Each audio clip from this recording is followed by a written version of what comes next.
Olá, meus amigos. Meu nome é Erivaldo da Silva Oliveira, sou professor de Direito Constitucional e Direitos Humanos e nós estamos nessa série de estudos de direitos fundamentais e direitos humanos. Hoje é o segundo encontro, lembrando que no primeiro encontro nós cuidamos da parte introdutória, conceitos dos direitos humanos, falamos também do bloco de constitucionalidade, supralegalidade, celeridade. Estamos agora avançando nesse entendimento dos direitos humanos em relação à própria Constituição.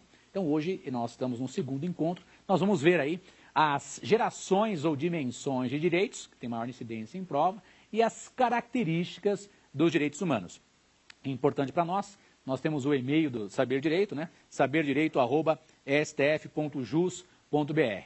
Hoje, nessa aula de hoje, que diz respeito às gerações ou dimensões de direitos e características de direitos humanos vinculados à nossa Constituição, nós contamos com a ilustre presença da Amanda, né, da Juliele e da Manuela. Então sejam bem-vindas as alunas aí, a Amanda, a Juliele e a Manuela. Tranquilo? Vamos começar o nosso encontro de hoje então.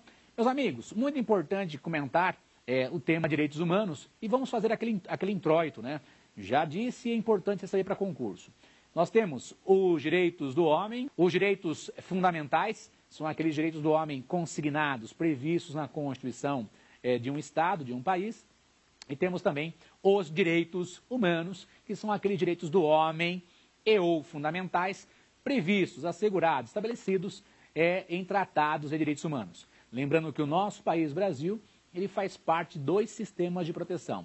Do sistema ONU de proteção, sistema da ONU de proteção, e do sistema da OEA, sistema da Organização dos Estados Americanos. ONU, Organização das Nações Unidas, OEA, Organização dos Estados Americanos. O Brasil faz parte dos dois sistemas, portanto, temos tratados universais ou internacionais que temos que respeitar direitos humanos, por exemplo, o Estatuto de Roma, o PIDCP, o PIDESC, e do sistema regional, por exemplo, a Convenção Americana de Direitos Humanos ou a Convenção Americana de Combate à Tortura, etc.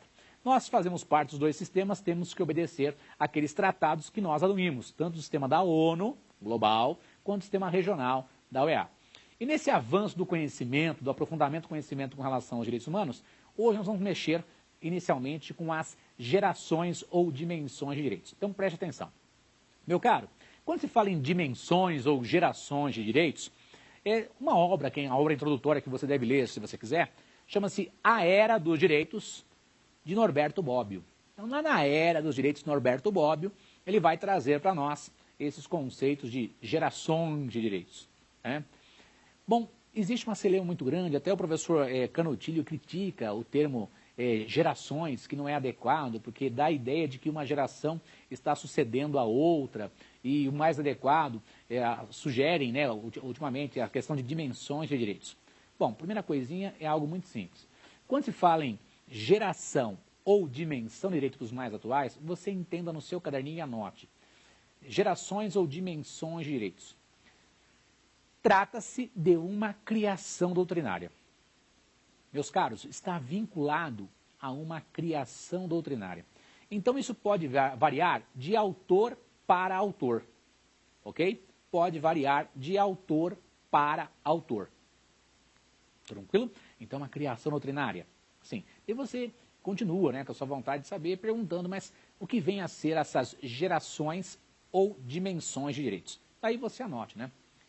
Meus caros, essas gerações ou dimensões de direitos correspondem ao quê, professor? Anotem. É a valorização de certo direito,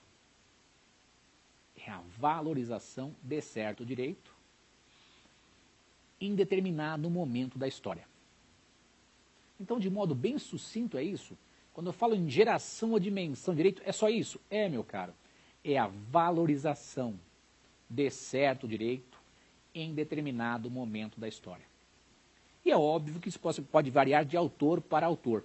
Então não tem cabimento você falar assim, uma está sucedendo a outra. Não, os direitos humanos, eles são valorizados a depender da evolução histórica ou da involução, né? A gente chama evolução, pensa. Hoje essas relações, o cyberbullying, as relações através da internet, crimes realizados pela internet. Houve uma evolução tecnológica e uma involução do ser humano em usar inadequadamente essas ferramentas que estão postas para nós. Para nós, então, vamos continuar. Gerações ou dimensões de direitos é uma criação doutrinária, vai variar de autor para autor, de acordo com a valorização de certo direito em determinado momento da história. Tudo bem?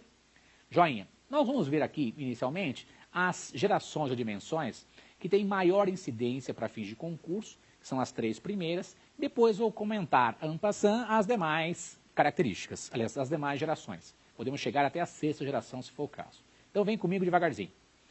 Meu caro, vamos enfrentar então a primeira geração ou primeira dimensão de direitos. E você anote no seu caderninho, essa primeira dimensão ou primeira geração, o que ela quer fazer? Ela quer proteger o indivíduo, proteger a pessoa. Então você anote, por favor, que a primeira geração ela visa, ela objetiva proteger a pessoa, proteger o indivíduo, proteger a pessoa, proteger o indivíduo. Daí você pode fazer aquela perguntinha, mas o que aconteceu no mundo para eu me importar com o indivíduo? Então podemos colocar aí um marco importante na história, a Revolução Francesa. Tranquilo? Os senhores se recordam que a Revolução Francesa é uma revolução liberal. E como tal, quando se fala em revolução liberal, pensa, eu quero libertar alguém que está sendo oprimido por outrem. Eu vou libertar alguém que está sendo oprimido por outrem. Então, as revoluções liberais, entenda, a Revolução Francesa, o que ela queria libertar? Libertar o povo oprimido.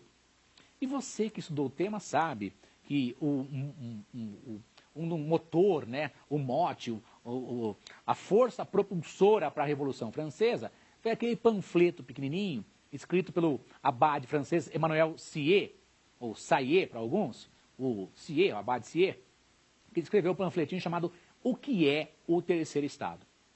Meus caros, nesse panfletinho O que é o Terceiro Estado, o que ele faz? Ele diz, olha massa, vocês podem dominar o Estado, que é um ente abstrato.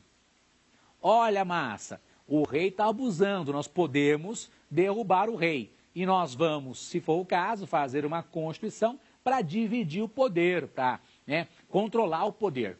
Então, Sieyès faz o quê?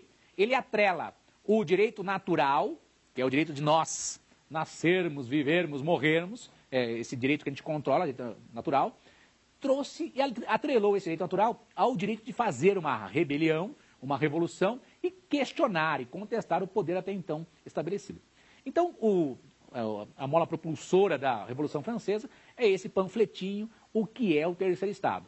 Que Sieyès falou o quê? Olha, Terceiro Estado, porque nós tínhamos a igreja e a nobreza, o Terceiro Estado era a massa. Olha a burguesia, vamos se juntar, nós sustentamos o Estado, vamos participar desse poder aí. O rei está abusando, vamos tirar esse cara daí. Bom, importante para nós. A Revolução Francesa, lembra a Revolução Francesa? Ela é comemorada com a queda da Bastilha, que ocorreu em 14 de julho de 1789. Em 14 de julho de 1789, nós temos a queda da Bastilha. E você conhece um pouquinho de história, sabe que na Bastilha ficavam os presos políticos, os presos contrários ao regime estabelecido. As pessoas contrárias ao rei. E é lógico, pessoas que tinham título, porque se não tinha título ia para o vinagre mesmo, né? Ia ser executado. Tranquilo? Então, aquela pessoa de titulação que era contrária ao rei, né? O duque, etc. Tal. Bom, para nós aqui, filhão, a Revolução Francesa, que é uma revolução liberal, procurava questionar o poder constituído. Ok? Então, por conta dos abusos das monarquias absolutistas, tivemos revoluções liberais, dentre elas a Revolução Francesa, que era da Bastilha, 14 de julho de 1789. Meu caro, vem comigo. Após a queda da Bastilha, foi aprovado pelo parlamento francês uma declaração. Daí você anote, por favor, cuidado com esse tema na prova. É a Declaração de Direitos do Homem e do Cidadão. Declaração de Direitos do Homem e do Cidadão. Ela é de 26 de agosto do mesmo ano. 26 de agosto de 1789. 26 de agosto de 1789.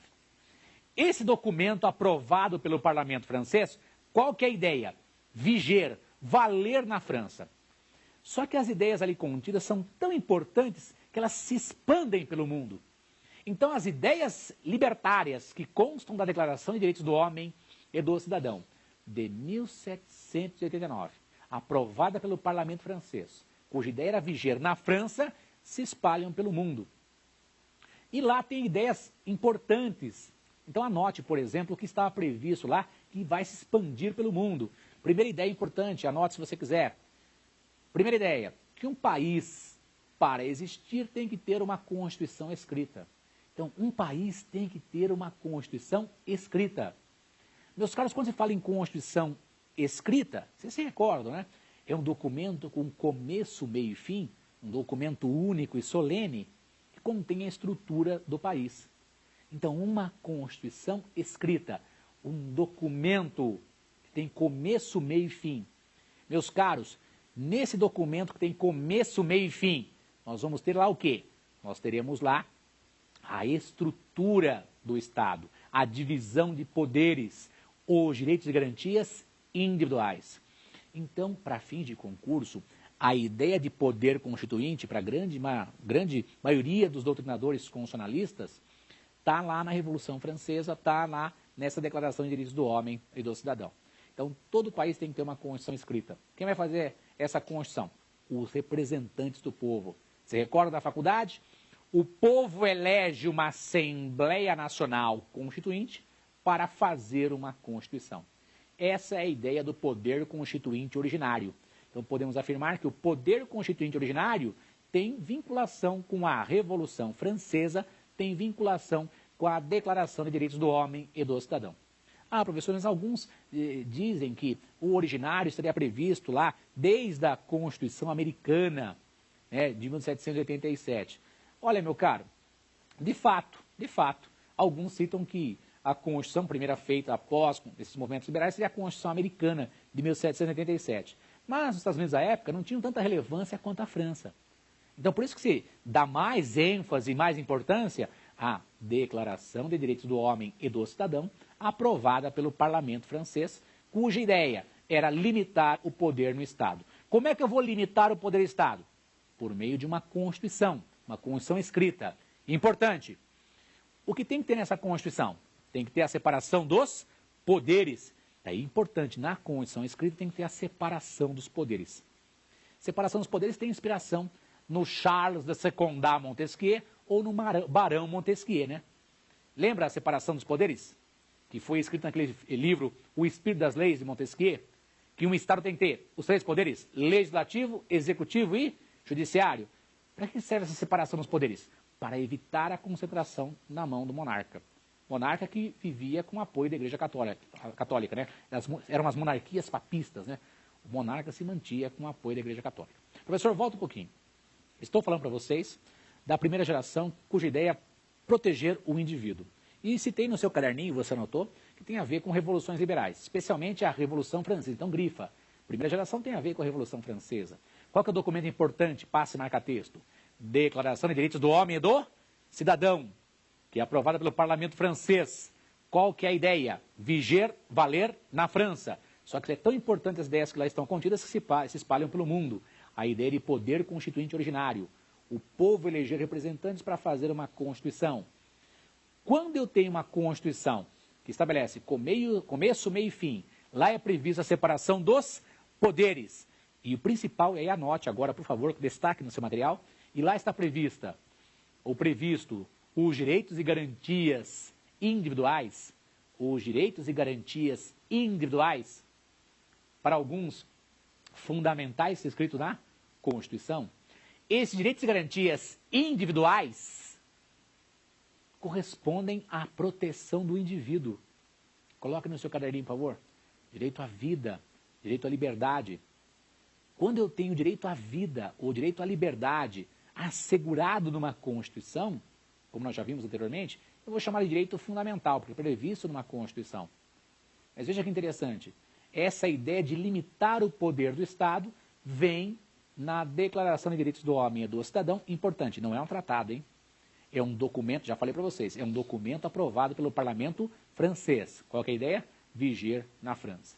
Então, amado mestre, a primeira geração, no meu caderninho eu vou entender, protege o indivíduo, tem a ver com revoluções liberais, especialmente a Revolução Francesa, tem a ver com um documento escrito. Qual documento?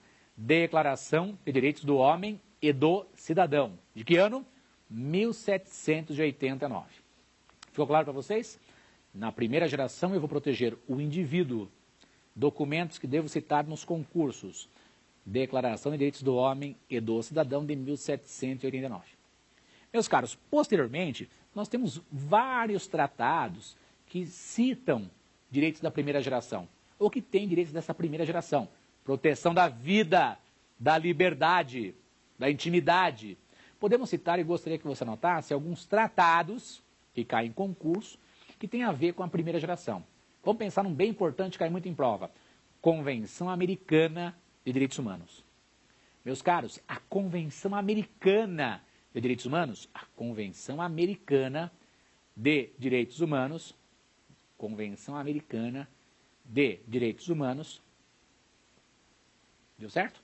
A Convenção Americana de Direitos Humanos, do artigo 3º até o artigo 25, basicamente, você tem lá a primeira geração, proteção do indivíduo. Na parte dos direitos da Convenção Americana, artigo 3º e seguintes, artigo 3º ao 25, tem a proteção do indivíduo. Direito à vida, liberdade, etc. Direito ao nome, direito de se reunir. Tudo bem daqui? Então, essa proteção, essa primeira geração, também é prevista, se encontra em tratados internacionais, tais como a Convenção Americana de Direitos Humanos. Um outro documento muito exigido em concurso, que tem a ver com a primeira geração, aliás, uma dica, hein? Não se esqueça que a Convenção Americana tem um apelido. O apelido dela é muito citado em prova. É o Pacto de São José, ou entenda, São José da Costa Rica. Então anote no seu caderninho, por favor. O Pacto de São José da Costa Rica, ou São José da Costa Rica, é a Convenção Americana. Tá? A Convenção Americana é o Pacto de São José da Costa Rica. Tranquilex? Tudo bem daqui, meus amigos? Joinha. Então, tanto na Convenção Americana, que é o Pacto de São José da Costa Rica, quanto no segundo documento que eu peço para anotar agora, um outro documento. O outro documento é o Pacto Internacional de Direitos, Pacto Internacional de Direitos Civis e Políticos, Pacto Internacional de Direitos Civis e Políticos. Ele é de 1966. E é conhecido pelo apelido como Pacto de Nova York. É um dos pactos de Nova York. Professor, você não falou qual que é o ano da Convenção Americana? Ah, Convenção Americana eu esqueci, mas anote aí. A Convenção Americana é de 1969. A Convenção Americana é de 1969. Agora, e tratados que vieram depois, importantes, que têm a ver com a primeira geração? São perguntados em prova. Nós temos Convenção Americana de Direitos Humanos, cujo apelido é Pacto de São José da Costa Rica, que é de 1969. Tudo bem até aqui? Essa convenção americana é do sistema regional da OEA. Se você quiser colocar essa dica, a convenção americana pertence ao sistema regional da OEA. Lembra o que é a OEA? Organização dos Estados Americanos. Muito bem. Citei também para vocês o Pacto Internacional de Direitos Civis e Políticos, cuja abreviatura é PIDCP, Pacto Internacional de Direitos Civis e Políticos. O ano dele? 1966. Onde é que foi assinado? Lá em Nova York. É um dos pactos de Nova York. Não se esqueça que o PIDCP pertence ao sistema global, entenda, sistema da ONU. Então anote no seu caderninho, por favor. O PIDCP tem a ver com o sistema global, o sistema da ONU. Lembra o que é a ONU? Organização das Nações Unidas. Então, nos vários concursos que vai prestar na sua vida profissional, ou até para você citar nas suas petições iniciais, cite nas petições iniciais os tratados internacionais. Você ganha afinidade do magistrado. E você sabe, nós vimos na primeira aula, que os tratados de direitos humanos são normas supralegais, estão acima da legislação comum. Se você vai escrever uma monografia de conclusão de curso, ou uma dissertação de mestrado, ou uma tese de doutorado, você tem agora uma vasta gama de assuntos para tratar em relação aos direitos humanos. Por exemplo, no nosso caso, vamos refrescar um pouquinho, esquece um pouquinho o tema de hoje, pensa aqui comigo.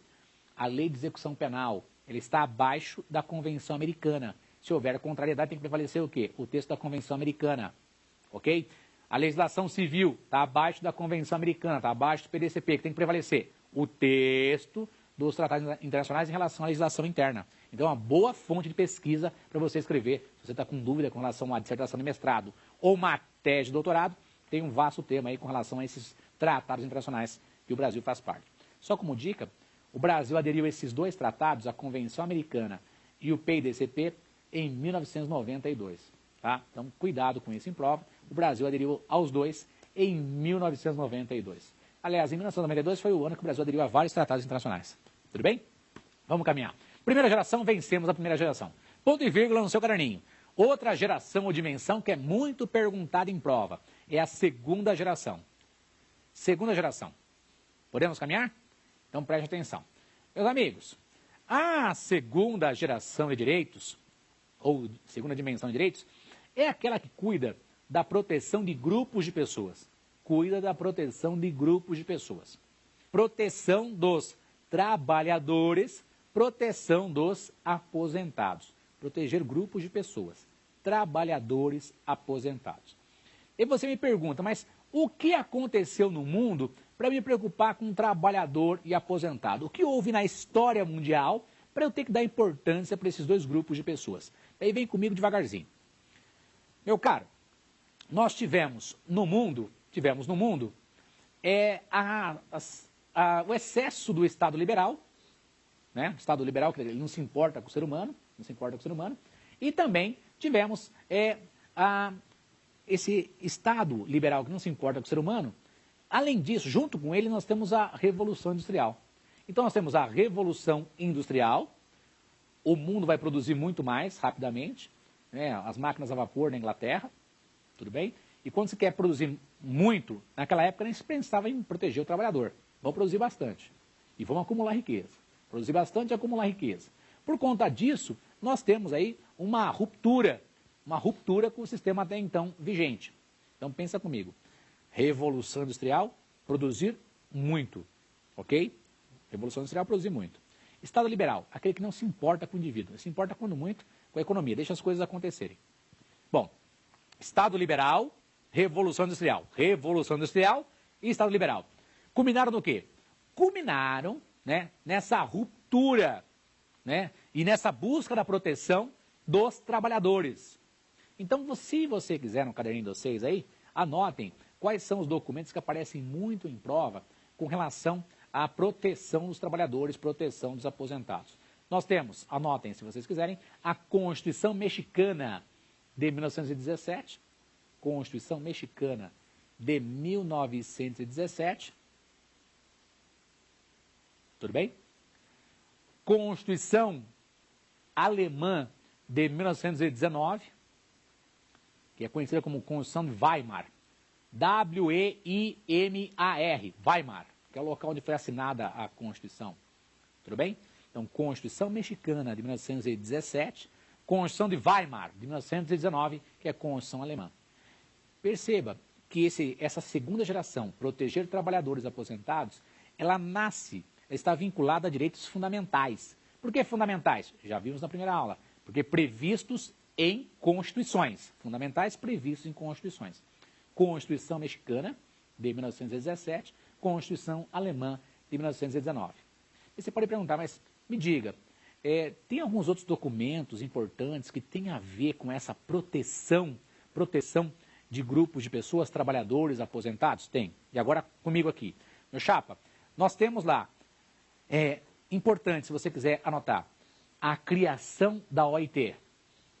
Criação da OIT. Lembra o que é a OIT? Da Organização Internacional do Trabalho. Criação da Organização Internacional do Trabalho. Criação da OIT. E você sabe que a OIT ela foi criada no Tratado de Versalhes, de 1919. Foi criada em 1919, Tratado de Versalhes. Um anexo do Tratado de Versalhes. Foi criada a Organização Internacional do Trabalho. Então, perceba que é o início do século passado. Proteção de trabalhadores, proteção de aposentados. Ok? Direito previdenciário, direito do trabalho. Tá. Professor, importante, tem algum documento do sistema regional da OEA que tem a ver com essa proteção da segunda geração? Tem. Aí anote, por favor. No sistema regional da OEA, quer dizer, no sistema da Organização dos Estados Americanos, no sistema regional da OEA, é interessante você colocar no caderninho de vocês protocolo adicional à Convenção Americana, protocolo adicional à Convenção Americana de Direitos Humanos, protocolo adicional à Convenção Americana de Direitos Humanos,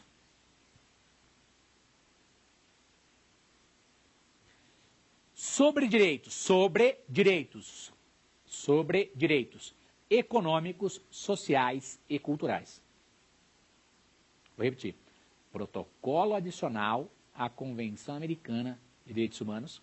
Professor, é um protocolo adicional ao Pacto de São José da Costa Rica? Isso, filhão. Sobre direitos, em relação a matérias quais? Direitos econômicos, sociais e culturais. Direitos econômicos, sociais e culturais. Esse protocolo é de 1988. Ok? Esse protocolo é de 1988, é conhecido como Protocolo de San Salvador, que é a capital de El Salvador. Então, o apelido dele é Protocolo de San Salvador, que é a capital de El Salvador. Então, meus caros amigos, vejam interessante, a segunda geração protege grupos de pessoas, grupos de indivíduos. O que eu vou pensar em, por que eu tenho que valorizar, proteger esses grupos de pessoas? Tivemos o quê? A Revolução Industrial, produzir muito e pouco importa o trabalhador, excesso de riqueza e o de ombros, né, não fazer nada do Estado liberal. Surgem movimentos no mundo, temos a Constituição Mexicana de 1917, Constituição Alemã de 1919, a criação da OIT em 1919 e no sistema regional da OEA, muito tempo depois, o Protocolo Adicional à Convenção Americana de Direitos Humanos sobre Direitos Econômicos, Sociais e Culturais. Tudo bem até aqui? Importante constar no seu caderninho, daí você faça uma marquinha, destaque no seu caderninho, por favor. Os direitos de primeira geração têm que ser aplicados de imediato. Então, se um país aderir a um tratado, a um documento que trata da primeira geração, tem que aplicar de imediato. Respeitar de imediato. Ok? Quando se fala em direitos da segunda geração, direito ao trabalho, direito à aposentadoria, põe no seu caderninho os exemplos, né? Direito à segunda geração, direito ao trabalho, direito à aposentadoria, direito à educação, direito à cultura, são os exemplos campeões de prova, tá? Direito ao trabalho, direito à educação, direito à cultura, direito à aposentadoria. Tudo bem até aqui? Esses direitos de segunda geração, eles são implementados progressivamente. É a aplicação progressiva, chamada de aplicação diferida. Então, se deparar em concurso, aplicação progressiva, aplicação diferida, vocês entendam, ao longo do tempo. Quer dizer que o país que adere a um tratado da segunda geração vai aplicar progressivamente? Sim, vai aplicar ou implementar ao longo do tempo, de acordo com as suas possibilidades. E aí vem uma dica com relação a um tratado do sistema da ONU, que tem muita incidência em prova com relação à segunda geração. Então anote, por favor, mais um tratado que tem a ver com a segunda geração, só que esse tem a ver com o sistema global, sistema da ONU. Pode? Escrevam. É o Pacto Internacional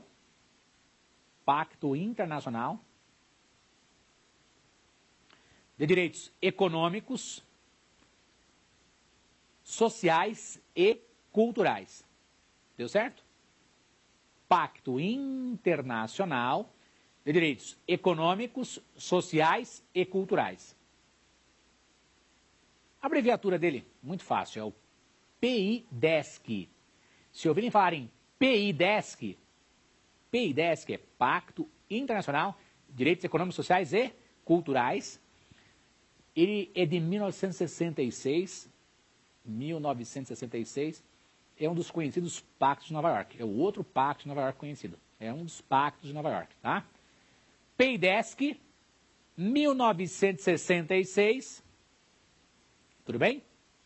Conhecido como Pacto de Nova York, um dos pactos de Nova York. Professor, mas me diz uma coisa. O PIDCP é de 1966, assinado em Nova York. Tá. O PIDESC é de 1966, também assinado em Nova York. Por que dois pactos na mesma cidade, no mesmo ano, mas com objetos distintos? Por conta da Guerra Fria.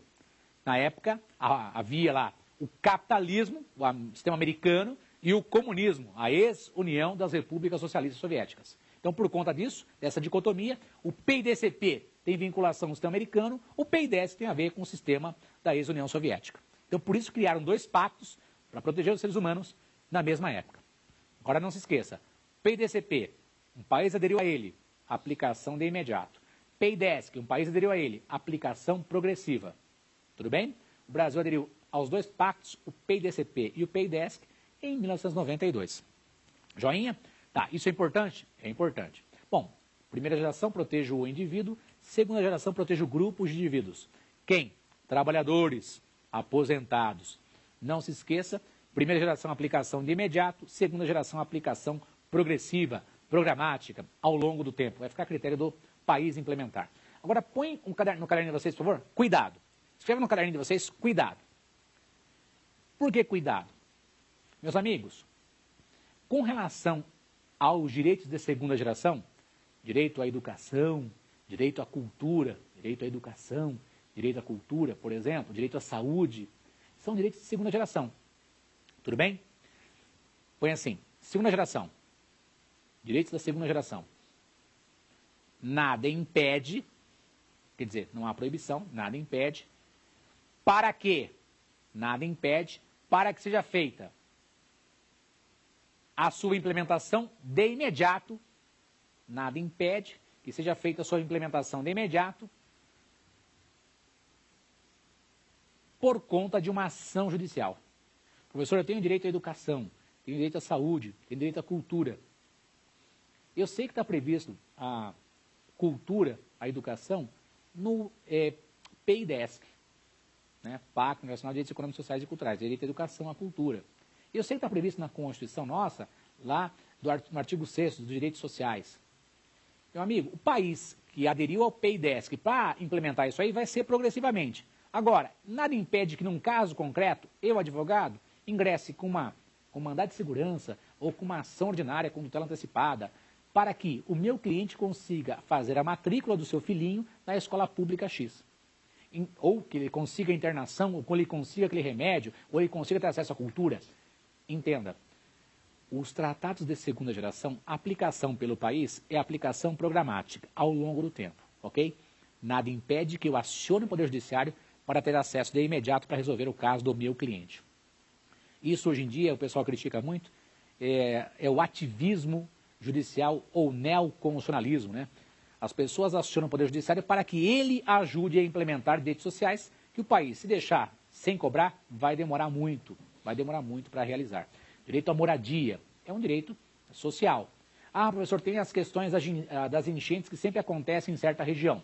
Falta as defensorias públicas e o próprio Ministério Público acionar o Poder Judiciário para que dê uma moradia digna. Moradia digna é aquela que não é em local que sempre alaga. Tranquilo? É que o pessoal costuma não adotar ou enfrentar esse tema porque tem medo do Estado. E por conta disso, quem paga o pato é o pobre que tem a casa sempre inundada pela enchente. Porque ninguém vai lá sofrer e fazer a coisa acontecer. Mas tem mecanismos legais para resolver isso aí? A Constituição, os tratados internacionais sobre o tema. É que falta vontade dos operadores e do próprio Estado em resolver a treta, resolver o problema. Beleza? Bom, segunda geração é isso. Meu caro, vamos para a terceira geração. Meu amigo, a terceira geração, ou terceira dimensão, é aquela vinculada, ligada à proteção de um número indeterminado e indeterminável de pessoas. Então, a terceira geração vai proteger um número indeterminado e indeterminável de pessoas. Amado mestre, quer dizer que eu não consigo quantificar quem é que vai ser atingido? Isso mesmo, meus amigos. Professor, eu vou colocar assim, proteger todo mundo. Fica à vontade, cara. Primeira geração, protege o indivíduo. Segundo, grupos de pessoas. Terceira, todo mundo. E aí vem a pergunta, mas por que eu tenho que me preocupar com todo mundo? Por que eu tenho que me preocupar com uma universalidade de pessoas? Daí você anote. Na história, o que nós tivemos? Fim da Segunda Guerra Mundial. Fim da Segunda Guerra Mundial. Então, o fim da Segunda Guerra Mundial, se constataram absurdos no mundo.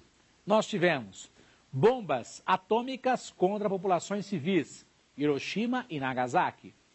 Tivemos a verificação, a constatação dos campos de concentração, os campos de concentração nazistas. pessoas que não tinham nada a ver com o conflito, por uma questão de raça, de cor, de sexualidade, eram segregadas em campos de concentração e lá eram testadas, mortas, etc. Isso tem que voltar a ocorrer? Óbvio que não. Eu tenho que impedir que isso volte a acontecer, volte a ocorrer. E aí, opa, acabou a Segunda Guerra Mundial. O que é criado no mundo para evitar esses abusos contra todo mundo? E aí você anote no seu caderninho, por favor. Criação da ONU. Criação da ONU. A criação da ONU se deu através da Carta da ONU. Carta da ONU que é de 1945. Carta da ONU, 1945. A Carta da ONU foi assinada lá em São Francisco, nos Estados Unidos da América. Então, criação da ONU. Carta da ONU, assinada em São Francisco em 1945. Muito bem.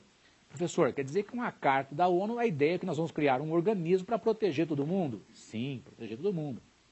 Bom, no sistema global, que é o sistema da ONU, depois da Carta da ONU, nós temos também a aprovação da Declaração Universal de Direitos do Homem e do Cidadão.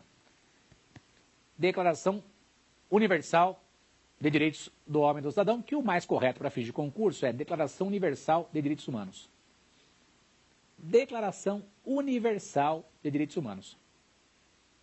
Essa é a terminologia mais correta, mais adequada. A abreviatura é a famosa DUDE, Declaração Universal de Direitos Humanos. Essa DUDE, entenda, Declaração Universal de Direitos Humanos, ela é de 1948. Né? O mentor dela é o Renan Cassin, é o mentor intelectual, o cara que batalhou para ser aprovado. E essa Declaração Universal de Direitos Humanos, de 1948, é aprovada em Paris, lá na França. Ok? Professor, quer dizer que esse sistema, essa terceira geração que vai proteger todo mundo, tem a ver com a Carta da ONU, cria a Organização das Nações Unidas, com a Declaração Universal de Direitos Humanos, cuja ideia é proteger todo mundo? Sim. Professor, me dá um exemplo de um tratado que tem a ver com a terceira geração. Aí você anote, o Estatuto de Roma. O Estatuto de Roma, ele criou o Tribunal Penal Internacional. E qual que é o objetivo do Tribunal Penal Internacional? Coibir crimes contra a humanidade. Proteger todo mundo. Deu certo? Ficou claro? Primeira geração, protege o indivíduo. Segunda geração, protege o grupo de indivíduos. Terceira geração, vou proteger todo mundo. Agora, importante. Como eu disse para os senhores que é uma criação doutrinária, essa criação de direitos, né? Essa geração de direitos, há quem estenda essas gerações ou dimensões até a sexta geração, por exemplo. Né? Alguns entendem que a quarta geração, eu vou proteger o futuro, desenvolvimento científico, tecnológico, células-tronco, DNA, a nanotecnologia. Então, a quarta geração teria a ver com essa proteção, essa vinculação do futuro, proteger o futuro, ok? Quarta geração. Há quem entenda que a quinta geração seria buscar uma paz universal, proteger algo mais distante, mais voltado ao futuro. Há quem entenda que a sexta geração seria a proteção da água potável, ok? Então, a depender do autor, você pode encontrar quarta geração, desenvolvimento científico e tecnológico. Quinta geração, a questão da paz universal. Sexta geração, a questão da água potável. Se você quiser ler sobre o tema, as obras do professor Paulo Bonavides, que vai falar da quarta e da quinta gerações, tá? Paulo Bonavides, por exemplo. Né? Tem o professor Zumar Fachin, que fala da sexta geração, da água potável, o professor lá do Paraná. Ok? Mas adianto para vocês, as gerações que mais caem em prova são as três primeiras. Primeira, segunda e terceira. Quarta acaba sendo uma derivação da terceira. A quinta da mesma forma, a sexta também, ok? As que mais caem são as três primeiras gerações ou dimensões. Mas podemos citar ainda a quarta, a quinta, a sexta. Há ainda quem entenda que a quarta geração, em algumas situações, em alguns casos, seria a implantação de um Estado social. Seria a implantação de um Estado social. Entenda, todo mundo tem acesso aos benefícios da democracia, à informação, etc. Então pode variar de autor para autor. Não tenha dúvida, as 3 primeiras não costumam variar e é isso que está no seu caderno. Primeira geração, protejo o indivíduo. Segunda geração, grupos de indivíduos. Terceira, todo mundo, ok? Primeira geração, onde é que eu vejo a primeira geração na nossa Constituição Federal Brasileira? Primeira geração, proteção do indivíduo, artigo 5º. Eu sempre brinco com os alunos, tá? Sem fazer nada, leia o artigo 5º. Não quer levar o cachorro para passear, fala que tem que ler o artigo 5º. Não quer ir na feira, fala que tem que ler o artigo 5º, ok? Artigo 5º tem tudo a ver com a primeira geração. Ponto e vírgula no seu caderninho. Direitos da segunda geração. Do artigo 6º ao artigo 11 da nossa Constituição, mexe com a segunda. Do 6º, artigo 6º ao artigo 11, tem a ver com a segunda geração. Direito ao trabalho, ok? Basicamente, cai muito em prova, tome cuidado com isso, né? E com relação à terceira geração na nossa Constituição, anote aí a proteção do meio ambiente, artigo 225. Artigo 225 da Constituição, proteção do meio ambiente. Tem tudo a ver com a terceira geração. Tudo bem? Tudo a ver com a terceira geração. Meu amigo, com isso nós enfrentamos a questão das gerações, das dimensões. Ok? Como nós havíamos combinado, vou comentar com os senhores no encontro de hoje outro tema. O próximo tema são as características. Anote no caderninho de vocês, pula uma linha, né? Características dos direitos humanos, ou características dos direitos. Meus caros, isso pode variar muito de autor para autor, ok? Pode variar muito de autor para autor. Mas dentre as características que nós temos algumas características previstas em um documento internacional. E por conta disso cai muito em prova. Então nós vamos começar as características, entenda, os predicativos dos direitos, os qualificativos dos direitos, por aquelas características previstas em um documento internacional. Então vamos lá. Primeira característica importante, universalidade. Ou de outro modo, no seu caderninho, os direitos humanos são universais. Universalidade. Os direitos humanos são universais. Tudo bem? O que eu vou entender disso? Meu caro, protegem todo mundo. Os direitos humanos protegem todas as pessoas. Protegem todo mundo. Então, universalidade, entenda, os direitos humanos são universais. Quem é protegido? Todo mundo. Pouco importa a sua origem, sua cor, sua raça, seu sexo. Todo mundo tem que ser protegido. Ok? Universalidade ou os direitos humanos são universais. Segunda característica importante no seu caderninho. Indivisibilidade. Indivisibilidade. Os direitos humanos são indivisíveis. Indivisibilidade ou os direitos humanos são indivisíveis. Entendam, não posso separar, cindir os direitos humanos. O bloco de direitos humanos, ele deve ser implementado. Não dá para separar. São indivisíveis. Então, até agora, universais, indivisíveis. Outra característica importante, terceira característica, eles são interdependentes. Interdependentes. E o que é isso, meu caro? Interdependentes. No seu caderninho, os direitos humanos estão vinculados uns aos outros. Ou os direitos estão vinculados uns aos outros. Interdependentes. Ou interdependência, né? Os direitos humanos são interdependentes. Estão vinculados uns aos outros. Meu amigo, no seu caderninho, põe aí, anote aí. Pouco importa a geração ou dimensão, pouco importa a dimensão ou geração, pouco importa o sistema de proteção. Eu vou proteger o indivíduo, um grupo de indivíduos, vou proteger todo mundo. Ou o sistema global ou o sistema regional, pouco importa. Eles são interdependentes. Os direitos humanos são interdependentes. Estão vinculados, ligados uns aos outros. Proteja o indivíduo, que em grupo é coletivo, todo mundo é universal. Ok? Interdependentes. Próxima característica, quarta característica. Quarta característica, no seu caderninho, pode.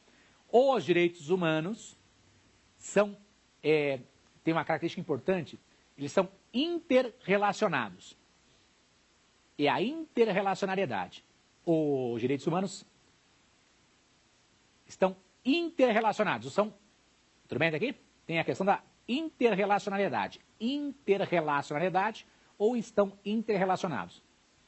O que é isso? No seu caderninho anote.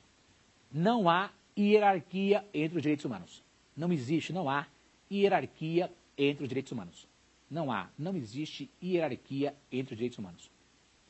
E agora, importante, por que eu citei essas quatro primeiras características? E agora, destaque no seu material. Presta atenção, por favor. Você vai destacar o quê? No seu caderninho. Essas quatro características estão previstas no parágrafo 5º, estão previstas no parágrafo 5º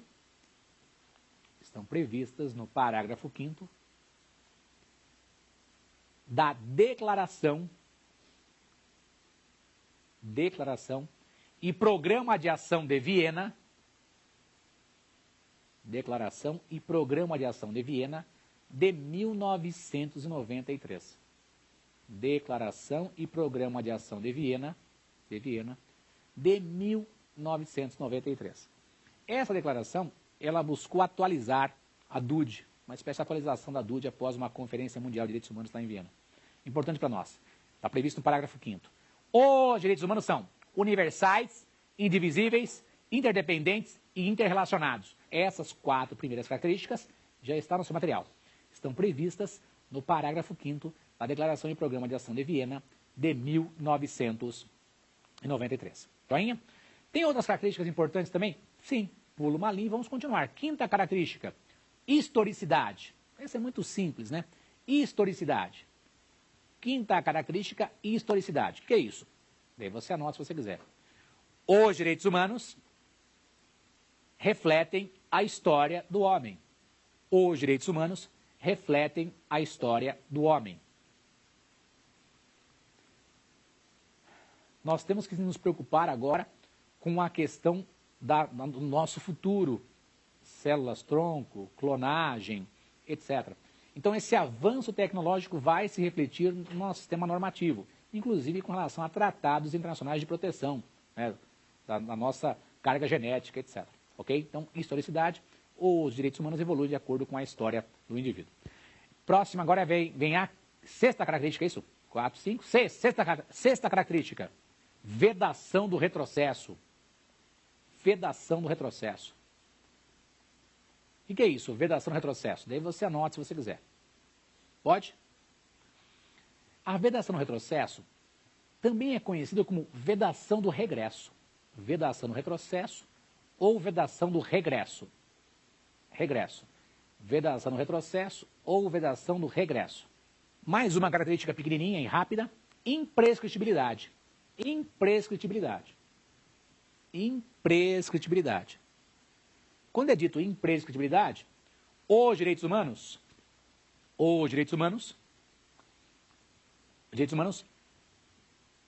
não prescrevem, não estão sujeitos ao tempo. Não prescrevem, não estão sujeitos ao tempo. Não prescrevem, não estão sujeitos ao tempo. Não prescrevem, não estão sujeitos ao tempo. Beleza? E uma última dica que cai muito em concurso é a limitabilidade. Última característica, limitabilidade. Limitabilidade. Quando é dito limitabilidade, entenda, em algumas situações especiais, os direitos humanos podem ser limitados. Em algumas situações especiais, os direitos humanos podem ser limitados. Nós vamos colocar um exemplo no seu caderninho aí. Direito de reunião. Direito de reunião pode ser limitado, no caso do Brasil, no estado de defesa e no estado de sítio. O direito de reunião, que é previsto em tratados internacionais, é previsto no artigo 5º da Constituição, pode ser limitado na vigência do estado de defesa e na vigência do estado de sítio. Se quiserem pesquisar estado de defesa e estado de sítio, por favor, olhem lá o artigo 136 e o artigo 139. Tudo bem? Artigo 136 e artigo 139 da Constituição. A Juliele tem uma perguntinha para fazer para nós, Juliele? Sim, professor, entre o universalismo e o relativismo, qual deles deve prevalecer? Muito bem. Pergunta da Juliele, bem simples. Entre o universalismo e o relativismo, deve prevalecer o universalismo. Está no próprio parágrafo 5º dessa Declaração de Viena, 1993. Prevalece o universalismo. Todo mundo tem que ser protegido. Amandinha, tem uma pergunta para nós? Na Constituição de 88, estão presentes as 3 gerações ou dimensões? Com certeza, estão presentes as 3 dimensões ou gerações, como foi dito. Primeira geração, artigo 5º. Segunda geração, do artigo 6º ao artigo 11º. Terceira geração, o artigo 225, proteção do meio ambiente. Meus caros amigos, o que nós vimos hoje? Vem comigo. De modo bem simples, nós vimos as gerações, da primeira à terceira geração com detalhes. Primeira geração protege o indivíduo, segunda geração protege o grupo de indivíduos, terceira geração protege todo mundo. E além disso, avançamos para o tema características dos direitos humanos. Vimos várias características. Universalidade, indivisibilidade, interdependência, relacionalidade, vedação, retrocesso, imprescritibilidade, limitabilidade, né? Meu amigo, fica aí o meu agradecimento ao pessoal da TV Justiça, os amigos que estão presentes aqui, a Amanda, a Juliele e a Manuela. É importante, dúvidas com relação aos temas, né? E-mail, saberdireito@stf.jus.br. Você coloca lá, Direitos Fundamentais e Humanos, professor Erival Oliveira, ou professor Erival Oliveira, Direitos Fundamentais e Humanos. Com relação quer rever a aula, você vai no endereço www.youtube.com/saberdireitoaula, tudo junto, ok? Outros programas com relação à família Saber Direito, www.youtube.com/saberdireitoresponde, www.youtube.com/saberdireitodebate. Para mim foi uma honra e um privilégio estar aqui, espero que você tenha aproveitado e até o próximo encontro.